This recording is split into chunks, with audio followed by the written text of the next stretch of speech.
Have you ever imagined what it's like to live in a palace? Gilded halls, luxurious gowns, and a life of unparalleled privilege. It sounds like a fairy tale, doesn't it? But for many royal women throughout history, the very walls that were meant to protect them became their prison. And the palace itself turned into a courtroom where judgment was swift and often brutal. The line between princess and prisoner was terrifyingly thin. Today, we are peeling back the velvet curtain to reveal the shocking and often heartbreaking stories of royal women who faced horrifying punishments. Their lives forever altered by power, politics, and betrayal. Let's start in Tudor England, a time of immense glamour and even greater danger.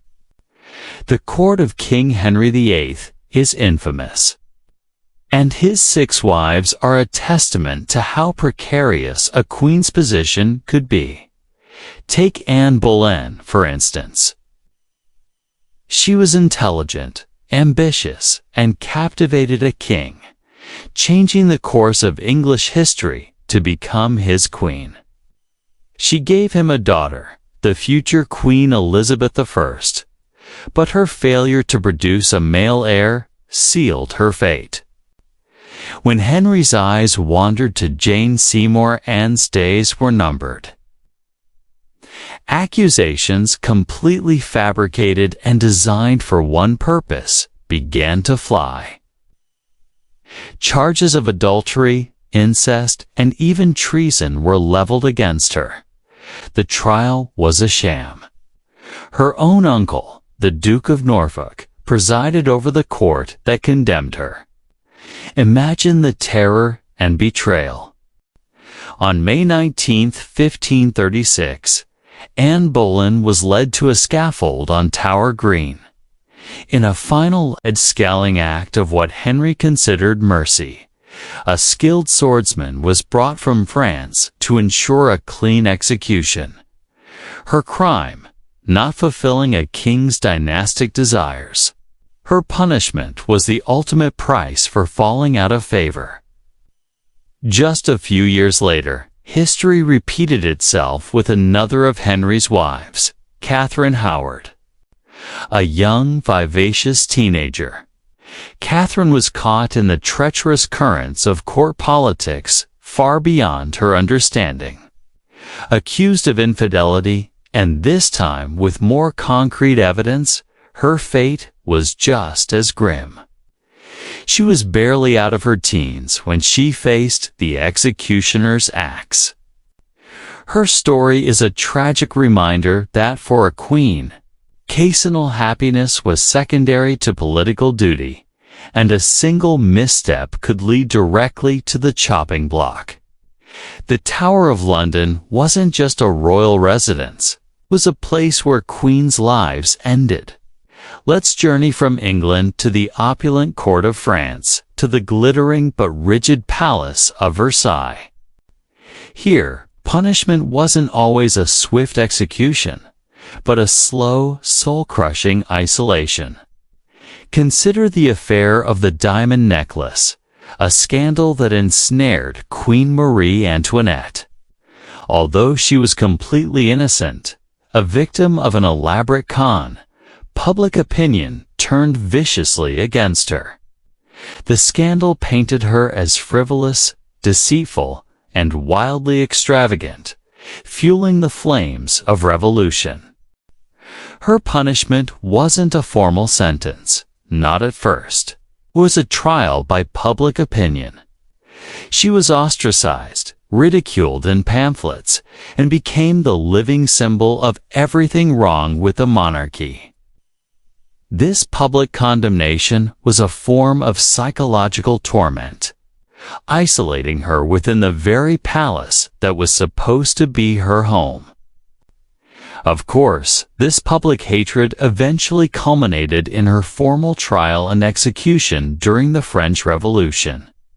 But the years leading up to it were a punishment in themselves, a slow public dismantling of her reputation and her spirit. She was imprisoned long before she ever saw the inside of a cell. Now, let's travel east to the vast and formidable Russian Empire, to the court of Peter the Great. Peter was a modernizer, a visionary, but also a man of terrifying cruelty.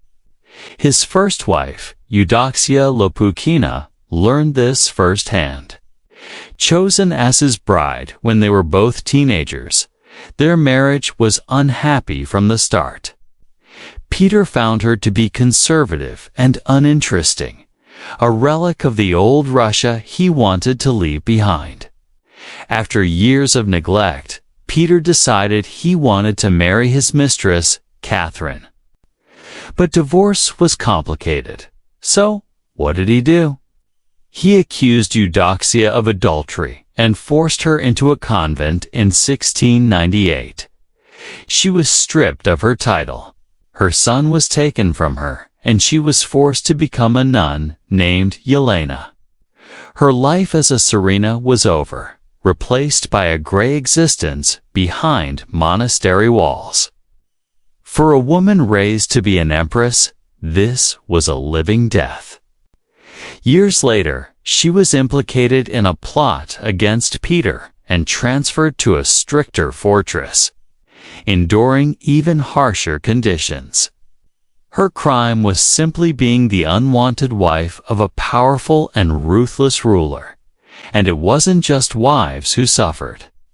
Peter the Great's sister, Sophia Alexeyevna, was a brilliant and ambitious woman who had served as regent before he came of age. When Peter asserted his power, he saw her as a threat. After a rebellion by the royal guards, which Peter believed Sophia had encouraged, he took his revenge. He didn't just execute the guards. He had their bodies displayed outside the windows of the Novodevichy convent, where he had imprisoned Sophia. She was forced to live with the gruesome sight of her supporters' fate, a constant, horrifying reminder of the price of challenging the Tsar. This psychological torture was designed to break her spirit completely. These stories, from the Tudor execution block to the Russian convent, reveal a dark truth. For royal women, power was a double-edged sword. Their proximity to the throne made them influential, but also incredibly vulnerable. Their bodies were political instruments. Their choices were not their own, and their lives could be forfeit at the whim of a king, a court, or a mob. The palaces that we see as symbols of fantasy were often gilded cages, places of profound suffering where the slightest mistake could lead to a horrifying end. The fairy tale, it seems, often had a very dark side. Thank you so much for joining us on this journey into the darker corners of royal history.